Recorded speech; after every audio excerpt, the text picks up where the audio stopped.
નમસ્કાર, આપ જોઈ રહ્યા છો ગ્રોથ નાવ ન્યૂઝ ને હું છું આપની સાથે કિંજલ। સમાચારની શરૂઆત કરીએ તો મહત્વના સમાચાર સામે આવી રહ્યા છે, જ્યાં ગુજરાતમાં લોકસભાની બેઠકો 26 થી વધીને 39 થઈ શકે છે। વિધાનસભાની બેઠકો 182 થી વધીને 273 થવાની પણ શક્યતા જોવા મળી રહી, જ્યાં નવા સીમાંકનથી રાજ્યનો નવો રાજકીય નકશો બદલાઈ શકે છે। અમદાવાદ, સુરત અને ગાંધીનગર સહિત 10 લોકસભા બેઠકોના ભાગ પડી શકે છે। વધતી વસ્તીના આધારે નવા મત વિસ્તારો રચાઈ શકે છે, જ્યાં શહેરી વિસ્તારોમાં બેઠકોની સંખ્યા નોંધપાત્ર વધી શકે છે, તો ગ્રામ્ય અને શહેરી મત વિસ્તારોનું સંતુલન બદલાઈ શકે। તો તમામ રાજકીય પક્ષો માટે નવી ચૂંટણી વ્યૂહરચના જરૂરી બનશે, જ્યાં અંતિમ નિર્ણય સીમાંકન પંચની પ્રક્રિયા બાદ જ થશે। નવા સીમાંકનથી આગામી ચૂંટણીનું સમીકરણ બદલવાની પણ શક્યતા જોવા મળી રહી છે, જ્યાં ગુજરાતમાં લોકસભાની બેઠકો 26 થી વધીને 39 થઈ શકે છે। વિધાનસભાની બેઠકો જે 182 થી વધીને 273 થશે, જે નવા સીમાંકનથી રાજ્યનો રાજકીય નકશો પણ બદલાઈ શકે છે, જ્યાં શહેરી વિસ્તારોમાં બેઠકોની સંખ્યામાં નોંધપાત્ર વધારો થયો છે। મહત્વનું કહી શકાય, જ્યાં ગ્રામ્ય અને શહેરી મત વિસ્તારોનું સંતુલન પણ બદલાઈ શકે છે, તો તમામ રાજકીય પક્ષો માટે નવી ચૂંટણી વ્યૂહરચના જરૂરી બનશે। સુભાષ બ્રિજ મામલે એએમસી ઉપર ભ્રામક માહિતી આપવાનો આરોપ લગાવવામાં આવ્યો છે, જ્યાં પ્રાથમિક રિપોર્ટના આધારે જ રિપેરિંગનું કામ શરૂ કરાયું છે, તો હવે એએમસીનું નિવેદન પણ સામે આવ્યું, જ્યાં આખો બ્રિજ તોડવો પડશે। બ્રિજની હાલત અંગે અગાઉના દાવા સામે પ્રશ્નો ઉભા થયા। જાહેર સુરક્ષા મુદ્દે એએમસીની કામગીરી પર ટીકા થઈ રહી છે, જ્યાં રાજ્ય સરકારને પણ અધૂરી માહિતી આપ્યાની આક્ષેપ કરવામાં આવ્યા। તો બ્રિજની હાલત અંગે પણ પ્રશ્નો ઉભા થઈ રહ્યા છે। જાહેર સુરક્ષા મુદ્દે એએમસીની કામગીરી ઉપર ટીકા થઈ રહી, રાજ્ય સરકારને પણ અધૂરી માહિતી આપવાના આક્ષેપ કરવામાં આવ્યા છે, જ્યાં બ્રિજના સ્ટ્રક્ચરલ ઓડિટ ઉપર પણ ફરી ચર્ચા તેજ બની। તો રિપેરિંગ બાદ તોડવાનો નિર્ણય કેમ, સવાલો પણ ઉભા થઈ રહ્યા છે, જ્યાં સમગ્ર મામલે જવાબદારી નક્કી કરવાની પણ કહેવામાં આવ્યું। તો સુભાષ બ્રિજ મામલે એએમસી ઉપર ભ્રામક માહિતી આપવાનો પણ આરોપ લગાવવામાં આવ્યો છે। પ્રાથમિક રિપોર્ટના આધારે જ રિપેરિંગનું કામ શરૂ કરવામાં આવ્યું હતું, જ્યાં હવે એએમસીનું નિવેદન સામે આવ્યું કે આખો બ્રિજ તોડવો પડશે। સમગ્ર મામલે જવાબદારી નક્કી કરવાની પણ માંગ ઉગ્ર બની છે।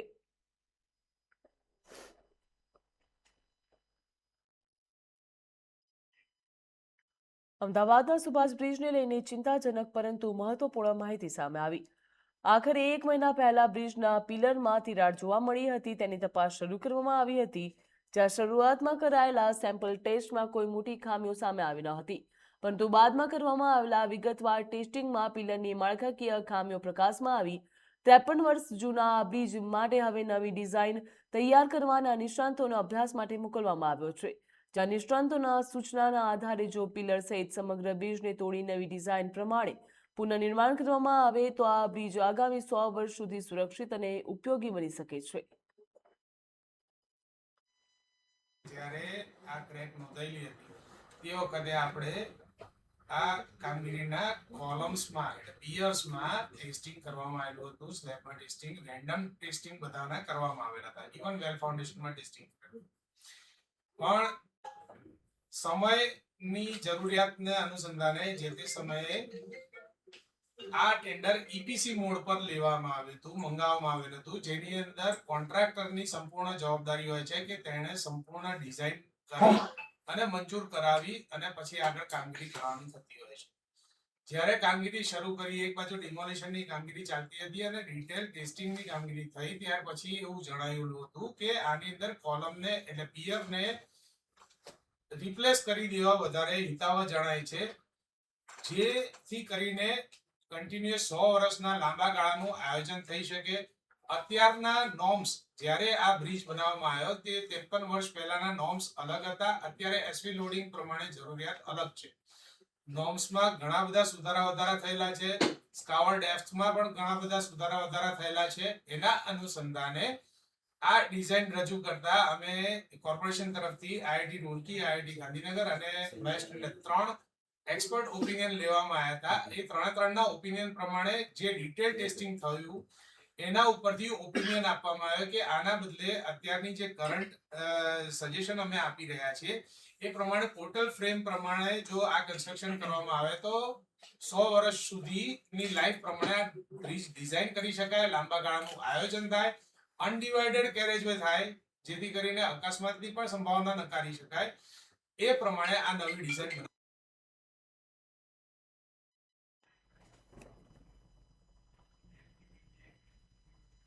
ડાંગ જિલ્લાના જામનપાડા ગામની જિલ્લા પંચાયત સંચાલિત પ્રાથમિક શાળામાં શિક્ષકોની અછત અને અનિયમિતતાના આક્ષેપો વચ્ચે વાલીઓએ શાળાને તાળા મારી વિરોધ નોંધાવ્યો.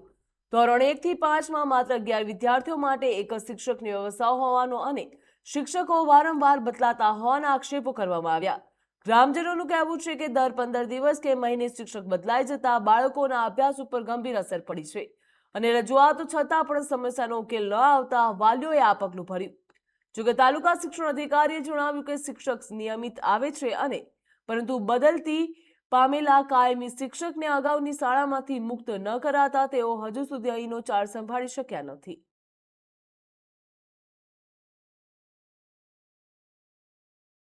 મારી પ્રાથમિક શાળામાં પ્રોબ્લેમ એટલે કે શિક્ષકની ખૂટતી એ છે, એટલે એના માટે અમારે વારંવાર અધિકારીઓને રજૂઆત કરી, છતાંય એ લોકો વાયદા કરે અને ગોલ ફર્યા કરે. અમે મૌખિક રજૂઆત કરી, વત્તા લિખિત પણ અરજી કરી આપેલી છે અમે, છતાં એના કોઈ ઉકેલ નથી આવતો.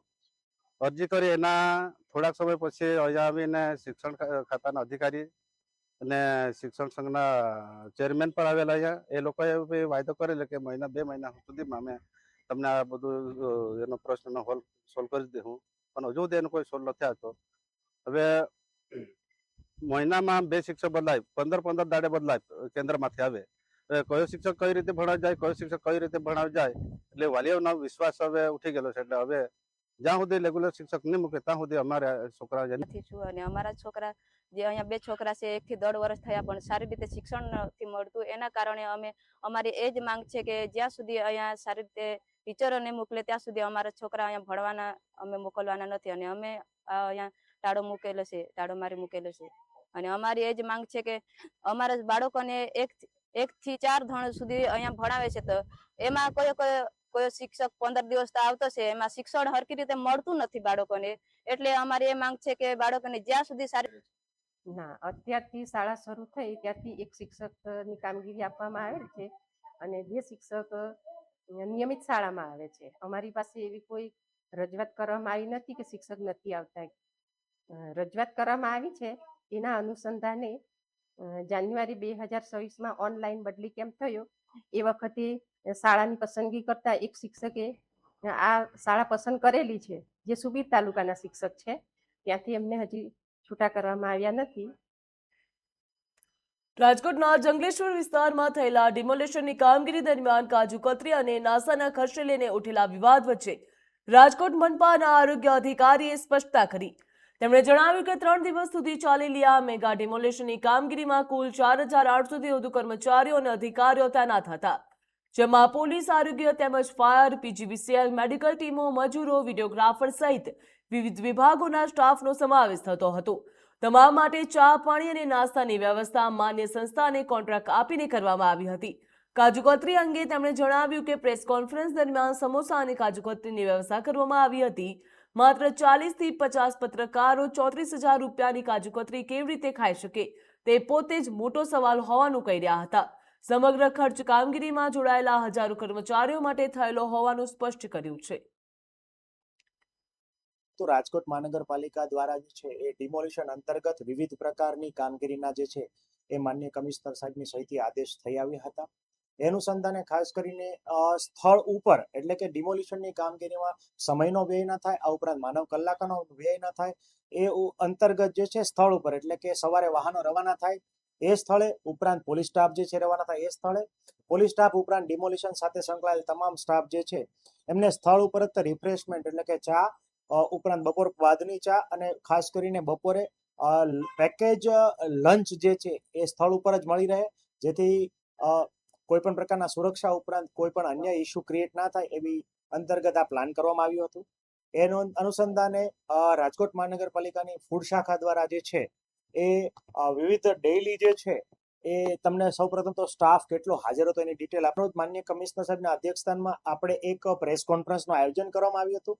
આ પ્રેસ કોન્ફરન્સ અંતર્ગત કાજુ કતરી, ખજૂર રોલ ઉપરાંત સમોસા, વેફર્સ અને ખમણ ઉપરાંત જે છે ચા અને કોફી જે છે કેટરિંગ સર્વિસ સાથે એટલે કે સર્વ કરવાની સાથે જે છે એ ભાવ મુજબ જે છે એ મંગાવવામાં આવેલા.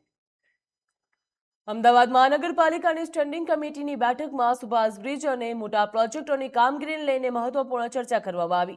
સ્ટેન્ડિંગ કમિટીના ચેરમેન કમલેશ પટેલે જણાવ્યું કે 30 કરોડ રૂપિયાની વધુના આ પ્રોજેક્ટ માટે ડિઝાઇન તૈયાર થયા બાદ સત્તાધીશો અને સંબંધિત જવાબદાર લોકો સાથે યોગ્ય સંકલન કરવું જરૂરી છે. તેમણે ભારપૂર્વક કહ્યું હતું કે આવા મહત્વપૂર્ણ પ્રોજેક્ટોની માહિતી સમયસર પદાધિકારીઓ સુધી પહોંચવી જોઈએ. કમલેશ પટેલે આક્ષેપ કર્યા છે કે સુભાષ બ્રિજની મુલાકાત માટે પદાધિકારીઓ પહોંચ્યા ત્યારે તેમને કોઈ સત્તાવાર જાણ કરવામાં આવી ન હતી અને સમગ્ર ઘટનાની માહિતી મીડિયાના માધ્યમથી મળી હતી. તો આ મુદ્દે બેઠકના સંકલન અને માહિતી વ્યવસ્થાને વધુ મજબૂત બનાવવાની જરૂરિયાત ઉપર પણ ચર્ચા કરવામાં આવી. અત્યારે જે પ્રોસેસ છે, આજની જે સ્ટેન્ડિંગ કમિટીની બેઠક થઈ એમાં વિશે ચર્ચા થઈ કે જે પણ કોઈ મોટા પ્રોજેક્ટ હોય છે, ચાહે રાજ્ય સરકારના હોય, કેન્દ્ર સરકારના હોય કે કોર્પોરેશનના હોય, આ તમામ પ્રોજેક્ટમાં પહેલા પ્રોજેક્ટમાં કન્સલ્ટન્ટ નક્કી થાય છે, પછી એની ડિઝાઇન નક્કી થાય છે. ડિઝાઇન નક્કી કર્યા પછી ટેન્ડર બહાર પાડવામાં આવે છે અને સ્ટેન્ડિંગ કમિટીની અંદર એ ટેન્ડર મંજૂર કરવા માટે આવે છે. અમારી પણ લાગણી હતી કે આવા કોઈ મોટા પ્રોજેક્ટ હોય તો કમસે કમ ડિઝાઇન બન્યા પછી અમારી સાથે સંકલન થાય તો ભવિષ્યમાં બીજા કોઈ પ્રોબ્લેમ ઉદ્ભવ થતા હોય એ ના થાય અને અમને પણ આવા મોટા પ્રોજેક્ટ વિશેની જાણકારી મળે. એ માટે આજે કમિટીમાં કહેવામાં આવ્યું છે કે આવા 30 કરોડ કરતાં વધારે જે રકમના કામ હોય આ તમામ કામમાં ડિઝાઇન થઈ ગયા પછી એટલે કે ટેન્ડર બહાર પાડતા પહેલા એક વખત જવાબદાર લોકો સાથે. જામનગરના શરૂ સાક્ષણ રોડ વિસ્તારમાં 80 વર્ષીય દેવશીભાઈ બારોતિયાની તીક્ષ્ણ હથિયાર વડે હત્યાનો બનાવ સામે આવ્યો ત્યારે પોલીસને મોટી સફળતા મળી છે. જામનગર સિટી સી ડિવિઝન પોલીસે ટેકનિકલ સર્વેલન્સ, સ્થાનિક પૂછપરછ અને વિવિધ પુરાવાના આધારે ઘટનાના ગણતરીના કલાકોમાં જ આરોપીને ઝડપી પાડી હત્યાનો ભેદ ઉકેલી નાખ્યો. પ્રાથમિક તપાસમાં બંને પરિવારો વચ્ચે જૂના મનદુખને હત્યાનું કારણ માનવામાં આવી રહ્યું તો હાલ પોલીસે સમગ્ર મામલે વધુ તપાસ પણ હાથ ધરી છે. જ્યાં પ્રાથમિક તપાસમાં આરોપી અને મૃતકના પરિવાર વચ્ચે અગાઉથી ચાલી રહેલા મનદુખ અને અદાવતના કારણે આ હત્યા કરવામાં આવી હતી તેવું સામે આવ્યું. સિટી સી ડિવિઝનના પીઆઈ ડાભીના માર્ગદર્શન હેઠળ આરોપીને વધુ પૂછપરછ હાથ ધરવામાં આવી છે. ગત રાત્રિના જામનગર શહેર વિભાગીય કચેરી હેઠળના સી ડિવિઝન પોલીસ સ્ટેશનમાં 1 વાગ્યાની આસપાસ એક હત્યાનો બનાવ બનેલ હતો. જે હત્યા શરૂ સેક્શન રોડ પર આવેલ દેવસી રામજી વારોતરિયા ઉંમર વર્ષ 80ની થયેલી હતી. સદરુ હત્યા અન્વયે સીટીસી પોલીસ સ્ટેશન હેઠળ ગુનો નોંધાતા સદરુ ગુનો બીએનએસ કલમ 103(1) હેઠળ હત્યાનો ગુનો નોંધેલ છે. એ ઉપરાંત જીપી એક્ટ 135 એક્ટ હેઠળ પણ ગુનો નોંધવામાં આવેલો છે. ત્યારબાદ પોલીસ તુરંત એક્શનમાં આવી અને આરોપી સાગર મેરખી વસરા રહે ફિનોલિસ સોસાયટીવાળાને અટક કરેલ છે અને એને હાલ એ સારવાર હેઠળ હોય. ત્યારબાદ આગળની કાર્યવાહી હાથ ધરવામાં આવશે. આ ગુના અન્વયની જે તપાસણીની કાર્યવાહી છે એ સીટીસી પીઆઈ શ્રી ડાભી સાહેબ સંભાળી રહ્યા. હાલ પ્રાથમિક તપાસમાં એ જાણવા મળેલ છે કે અગાઉ આ બંને પરિવારો વચ્ચે મનદુખ થયેલો હતો. જૂના મનદુખના કારણે આ હુમલો થયેલો હોય એવું જણાય. જામનગર શહેર કોંગ્રેસ સમિતિએ મહાનગરપાલિકાની પ્રી મોન્સૂનની કામગીરી સામે સવાલો ઉઠાવ્યા. કોંગ્રેસે આરોપ લગાવ્યો છે કે રંગમતી અને નાગમતી નદી સહિત શહેરની વિવિધ કેનાલોમાં સફાઈની કામગીરી માત્ર કાગળ ઉપર જ દર્શાવવામાં આવી, જ્યારે વાસ્તવિક સ્થિતિમાં ગંદકી, કચરો અને કાપ યથાવત જોવા મળી રહ્યો છે. કોંગ્રેસે જવાબદાર અધિકારીઓ, એજન્સીઓ અને કોન્ટ્રાક્ટરો સામે સંયુક્ત સ્થળ નિરીક્ષણ કરવાની માંગ કરી હતી. તેમજ કોંગ્રેસે આક્ષેપ મૂક્યા છે કે લાખો રૂપિયાના ખર્ચ છતાં પણ અનેક સ્થળોએ ગંદકી અને કાપ દૂર કરવામાં આવ્યા નથી. તેમણે જણાવ્યું કે જો સ્થળ નિરીક્ષણ દરમિયાન ગેરરીતિ, બેદરકારી અથવા તો ભ્રષ્ટાચાર સામે આવશે તો જવાબદાર અધિકારીઓ અને કોન્ટ્રાક્ટરો સામે કડક કાર્યવાહી થવી જોઈએ. કોંગ્રેસે ચેતવણી આપી છે કે જો તાત્કાલિક ધોરણે નદીઓ અને કેનાલોની સફાઈ પૂર્ણ નહીં કરવામાં આવે તો આગામી દિવસોમાં જનહિતના મુદ્દે આંદોલન કરવામાં આવશે. જામનગર મહાનગરપાલિકા ખાતે આજે બીજી સ્ટેન્ડિંગ કમિટીનું આયોજન થયું. એ આયોજન થાય પહેલા જેમ આ ભાજપની મિલકતો એમ અહીંયા સંકલનની ભાજપની મિટિંગ પણ કરવામાં આવી. આના પહેલા પણ સંકલનની મિટિંગ હતી. આ ચીકુ શાસનનો વિરોધ કોંગ્રેસ પાર્ટીએ ત્યારે પણ કર્યો હતો. એના માટે થઈને આજે 5 વર્ષથી સંકલનની મીટિંગ નહોતી થતી. પણ અહીંયા જે આ 16 અધર ચૂંટાણાના છે, 60 જણા ચૂંટાય છે, એના આ મિલકત એની પોતાની સમજે છે. એમ આજે પણ અહીંયા સંકલનની મીટિંગ થઈ. અમે કોંગ્રેસ આનો સખ્ત વિરોધ કરીએ છીએ ને આવતી સંકલનની મીટિંગ અહીંયા થશે તો મીટિંગ બંધ પણ અમે કરાવશી એ ખાતરી આપી છે. સાથે અહીંયા અમારો જે મુખ્ય મુદ્દો છે કે અધિકારી અને કોન્ટ્રાક્ટરની દર વખતે મિલીભગત હોય છે અને આ નવા સ્ટેન્ડિંગ કમિટીના ચેરમેન ચૂંટાણા છે, ખોટા સેશન કરવા બધે ગયા છે. વાસ્તવિક જોયું હોય તો કોંગ્રેસના એક કાર્યકર્તા સાથે આવો કે કેનાલોની શું અત્યારે હાલત છે, રંગમતીની શું હાલત છે, નાગમતીની શું હાલત છે. થોડોક વરસાદ પડશે એટલે પાણીનું પાણી ને દૂધનું દૂધ થશે. નીચાણવાળા વિસ્તારો પાણીથી ભરાઈ જશે. 42 સોસાયટી એવી છે જે ચોમાસું આવે છે, આ લોકોના પાપના કારણે કેનાલો સાફ નથી થતી, એના હિસાબે ભોગ બને છે. અમારો મુખ્ય મુદ્દો એવો છે તાત્કાલિકના ધોરણે આ કેનાલો સાફ થાય. હજી વરસાદને કલાકો બાકી છે અને રંગમતીમાં જે ઘાસચારો વાવેડા ઉભા જે કટિંગ થાય, આપણું જામનગરનું છોટી કાશી જે કહેવાતું છે એમાં પણ રંગમતીમાં આજથી ઘણા વર્ષ પહેલા માણસો સ્નાન કરીને નાગેશ્વર દાદાના દર્શન કરતા હતા. રાજકોટ મહાનગરપાલિકાના પાણી વિતરણ તંત્રને લઈને વધુ એક વખત સવાલો ઉભા થયા. વોર્ડ નંબર 11ના કોર્પોરેટર મહેશ પીપળિયાને જનરલ બોર્ડમાં પાણી ચોરી અને પાણી વિતરણમાં થતી ગેરરીતિનો મુદ્દો ઉઠાવ્યો હતો. તેમણે આરોપ લગાવ્યા છે કે પાણી વિતરણ સાથે સંકળાયેલા કેટલાક વાલ્વમેન દ્વારા આર્થિક વહીવટ કરવામાં આવી રહ્યો છે અને નિયમોના ભંગ કરીને પાણીના વાલ્વ ખુલ્લા રાખવામાં આવ્યા. મહેશ પીપળિયાએ જણાવ્યું કે તેમના વિસ્તારમાં આવેલા 3 હાઈ રાઇઝ અપાર્ટમેન્ટને દંડ ફટકારવામાં આવ્યો છે, પરંતુ જે લોકો રૂપિયા લઈને ગેરરીતિ કરી રહ્યા છે તેમની સામે શું કાર્યવાહી કરવામાં આવી છે તે અંગે સવાલો ઉભા થયા છે. તેમણે અધિકારીઓના પૂરતા પ્રમાણમાં વિતરણમાં દાવાઓ પર પ્રશ્ન ઉઠાવતા કહ્યું હતું કે ટેનામેન્ટ ધરાવતી અનેક સોસાયટીઓને આજે પણ પૂરતું પાણી મળતું નથી. તો આ મુદ્દે હવે મહાનગરપાલિકાનું તંત્ર શું જવાબ આપે તેના ઉપર સૌ કોઈની નજર છે. તંત્ર પાસેથી અમે એવો પ્રશ્ન કરેલો હતો કે જે કાર્યવાહી આપ દ્વારા પાણીમાં ગેરરીતિ થાય છે ત્યાં જે કાર્યવાહી કરવામાં આવી, નોટિસો આપવામાં આવી, એ નોટિસ માત્ર બિલ્ડિંગોને આપવામાં આવી તો એની અંદર સંડોવાયેલા દરેક લોકો ઉપર કાયદેસરની કાર્યવાહી થાય. ક્યાંક ના ક્યાંક વાલમેનો દ્વારા અથવા તો જે કાંઈ આ ચેનલ છે એ ચેનલની અંદર મોટા સમ કનેક્શનની અંદર જે સમય દરમિયાન પાણી વિતરણ વ્યવસ્થા આપવામાં આવે છે એ સમયની અલગ ટાઈમે એમાં પાણી ખોલવામાં આવે છે અને વધારાનું પાણી અહીંયા આપવામાં આવે છે. વેનેઝુએલામાં વહેલી સવારે આવેલા શક્તિશાળી ડબલ ભૂકંપે ભારે ચિંતા ઊભી કરી. જ્યાં ભારતીય સમય મુજબ સવારે લગભગ 3:34 7.1ની તીવ્રતાનો ભૂકંપનો આંચકો અનુભવાયો હતો, જ્યારે માત્ર એક જ મિનિટમાં અંતરે 7.5ની તીવ્રતાનો વધુ શક્તિશાળી ઝટકો અનુભવાયો હતો. એક પછી એક આવેલા આ 2 પ્રચંડ ભૂકંપના કારણે ઇમારતો, પુલોને અન્ય માળખાકીય સુવિધાઓને ભારે નુકસાન થયું. જ્યાં નિષ્ણાંતોના મતે પ્રથમ ભૂકંપથી નબળા પડેલા માળખાઓ બીજા વધુ તીવ્ર ઝટકામાં ધરાશાયી થયા હતા. તો પ્રાથમિક અહેવાલ મુજબ જાનમાલનું નુકસાન નોંધપાત્ર વધી રહ્યું છે. જ્યારે યુનાઇટેડ સ્ટેટ ભૂસ્તરશાસ્ત્રી સર્વેક્ષણ સહિતની આંતરરાષ્ટ્રીય એજન્સીઓએ પણ પરિસ્થિતિ ઉપર સતત નજર રાખી રહી. તો આ અંગે ISRના ડિરેક્ટર ઇન્ચાર્જ ડોક્ટર संतोष कुमारे विगतो आपी. देखिए वेनेजुएला में अभी जो हमारे पास रिकॉर्ड हुआ है या जो ग्लोबल जो भी न्यूज एजेंसीज के थ्रू या ग्लोबल जो भी रिपोर्टिंग है उसके हिसाब से भारतीय समय अनुसार आज तड़के सुबह लगभग 3:34 पर एक अर्थक्वेक आया था 7.1 मैग्नीट्यूड का और उसके 1 मिनट के बाद दोबारा से एक 7.5 मैग्नीट्यूड का वेनेजुएला में दूसरा अर्थक्वेक आया था.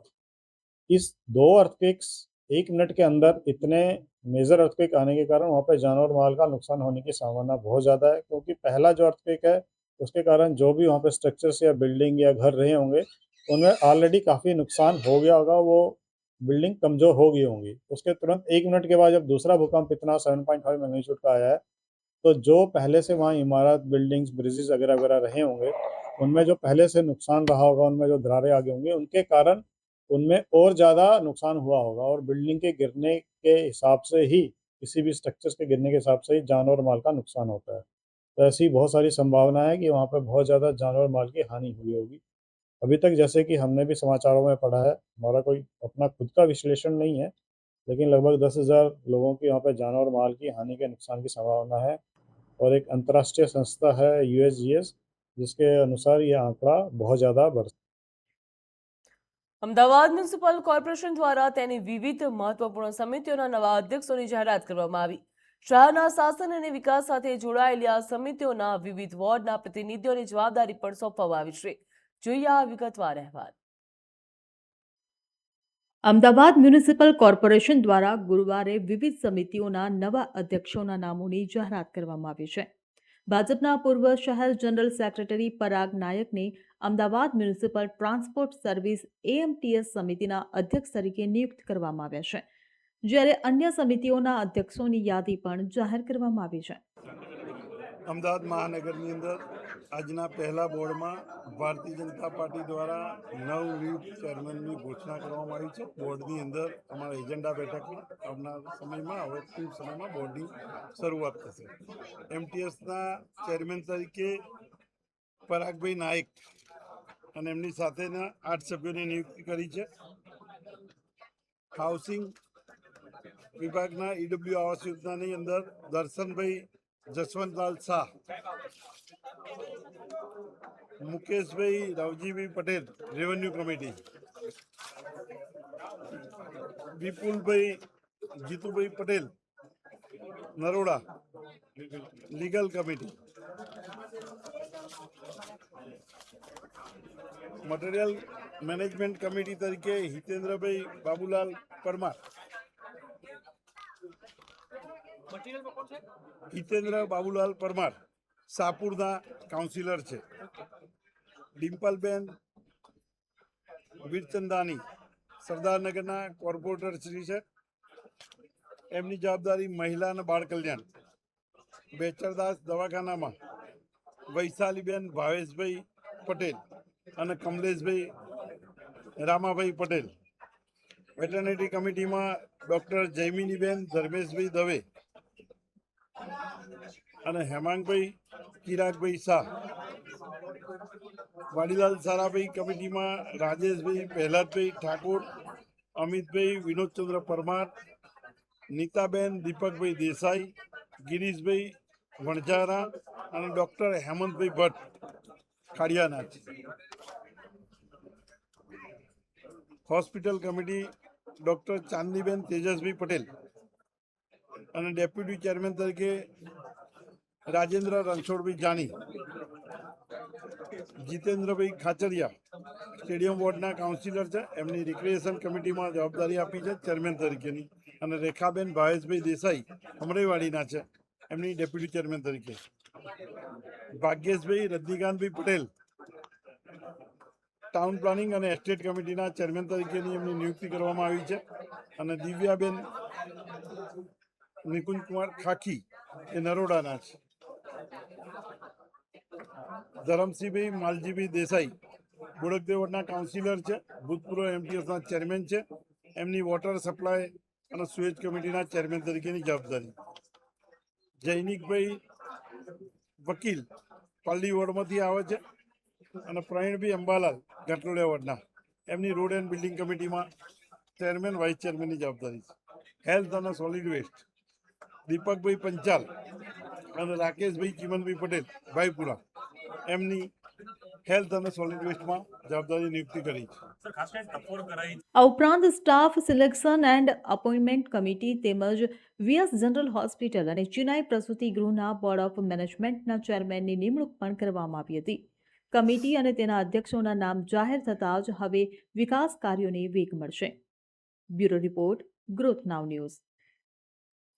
હા, સમાચારમાં બસ આટલું જ. વધુ માહિતી અને સમાચાર માટે આપ જોતા રહો ગ્રોથ નાવ ન્યૂઝ. નમસ્કાર.